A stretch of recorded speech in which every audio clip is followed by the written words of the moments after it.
Hello students, যারা 2026-27 class টুয়েলভের fourth semester অর্থাৎ 2027 পরীক্ষা দেবে, তাদের যে রাষ্ট্রবিজ্ঞানের টপিক অনুযায়ী বেশ কিছু প্রশ্ন দিচ্ছি। এই প্রশ্নগুলো তোমরা তৈরি করতে থাকবে। এটা হচ্ছে 2026-27।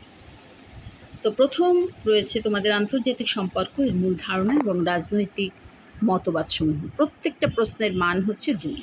তো এই প্রশ্নগুলোকে এখানে দিয়ে দিচ্ছি। এগুলো তোমরা সেমিস্টার 4-এ তৈরি করবে। উদারনীতিবাদ কাকে বলে? আন্তর্জাতিক সম্পর্ক অর্থাৎ ইন্টারন্যাশনাল রিলেশন, যেটাকে আইআর বলা হয়, একটি অধ্যয়নশাস্ত্র হিসেবে কীভাবে বিবর্তিত হয় সংক্ষেপে আলোচনা করো। বাস্তববাদী সংজ্ঞা দাও। আদর্শবাদ কাকে বলে? মার্ক্সবাদ বলতে কী বোঝো? জাতীয় ক্ষমতা বলতে কী বোঝায়? জাতীয় স্বার্থে শ্রেণীবিভাগ বা শ্রেণীবিভাজন করো। ক্ষমতার যে কোনো দুটো উপাদান চিহ্নিত করো। প্রাকৃতিক সম্পদ কি জাতীয় ক্ষমতা? আচ্ছা, এইভাবে এই প্রশ্নগুলোকে তৈরি করতে থাকবে। যে ওয়েস্টফালিয়া শান্তি চুক্তি সম্পাদিত হয় কত সালে?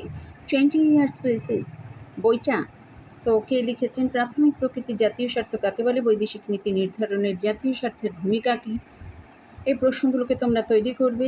ন্যায় উদারনীতিবাদের দুজন প্রবক্তা, জাতীয় শক্তি কাকে বলে? জাতীয় স্বার্থ কাকে বলে? এইভাবে তোমরা ছোট ছোট প্রশ্ন হিসেবে 2 নম্বরের জন্য তৈরি করবে। এছাড়া হচ্ছে ব্যাখ্যামূলক প্রশ্ন হচ্ছে আন্তর্জাতিক সম্পর্কের সংজ্ঞা দাও, সংক্ষেপে আলোচনা করো। এই আন্তর্জাতিক সম্পর্কের বিকাশের ধারা সংক্ষেপে আলোচনা করো। আর ক্ষমতা বলতে কী বোঝো? ক্ষমতার মূল উপাদানগুলো সংক্ষেপে আলোচনা করো। এগুলোও হচ্ছে তোমার বড় প্রশ্ন হিসেবে, অর্থাৎ 4 বা 6 হিসেবে তোমরা তৈরি করবে। উদারনীতিবাদের মূল বৈশিষ্ট্যগুলো, মার্ক্সবাদের মূল সূত্রগুলো এভাবে তৈরি করবে। আন্তর্জাতিক সম্পর্কে স্বতন্ত্রতার পক্ষে বিপক্ষে চুক্তি, আন্তর্জাতিক সম্পর্কে বিষয়বস্তু আলোচনা করো। বাস্তববাদের বৈশিষ্ট্য মূলনীতি আলোচনা করো। আন্তর্জাতিক সম্পর্কে তথ্য হিসেবে বাস্তববাদের প্রধান সীমাবদ্ধতা আলোচনা করো। এটা হচ্ছে প্রথম অধ্যায়ের। এবার দ্বিতীয় অধ্যায়ও দিয়ে দিচ্ছি। দ্বিতীয় অধ্যায় দেখো সার্কের হচ্ছে 2 নম্বরের প্রশ্ন এগুলি। সার্ক কি? সার্ক কথার অর্থ কী? সার্কের সম্পূর্ণ কথা লেখো। এশিয়ান কি? এশিয়ানের সদস্যভুক্ত দেশগুলোর নাম লেখো। তবে এই যে ম্যাস্ট্রিক্ট চুক্তি কী? এগুলো হচ্ছে 2 নম্বরের প্রশ্ন।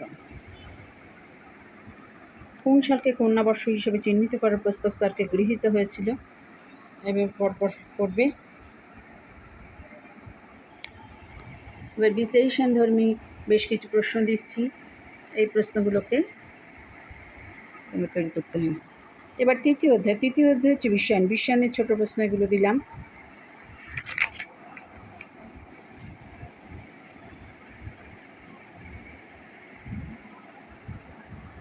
বড় প্রশ্ন আছে।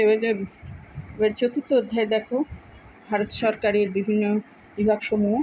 এক্ষেত্রে ছোট প্রশ্নগুলোকে তৈরি করবে তোমরা।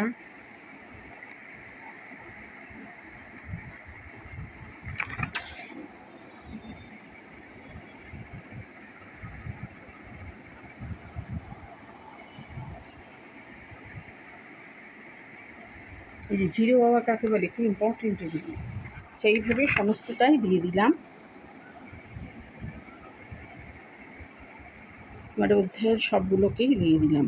সেই প্রশ্নগুলোকেই তোমরা তৈরি করবে। থার্ড সেমিস্টার হয়ে গেলে পরই এগুলোকে তৈরি করবে।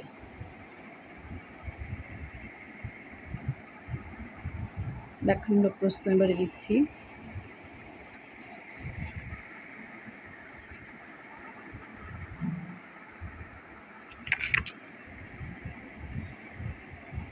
এবার পঞ্চম অধ্যায়ের বেশ কিছু প্রশ্ন দিলাম। এগুলো ব্যাখ্যামূলক, বিশ্লেষণধর্মী, অর্থাৎ শিক্ষক আন্দোলন, নর্মদা বাঁচাও আন্দোলন এগুলো করবে। আচ্ছা, এটা হচ্ছে সংবিধান সংশোধন ও স্থানীয় স্বায়ত্তশাসন ব্যবস্থা। এটা হচ্ছে ষষ্ঠ অধ্যায়ের বেশ কিছু প্রশ্ন দিয়ে দিলাম। তোমাদের থার্ড সেমিস্টার হয়ে গেলেই এগুলোকে তৈরি করতে থাকবে।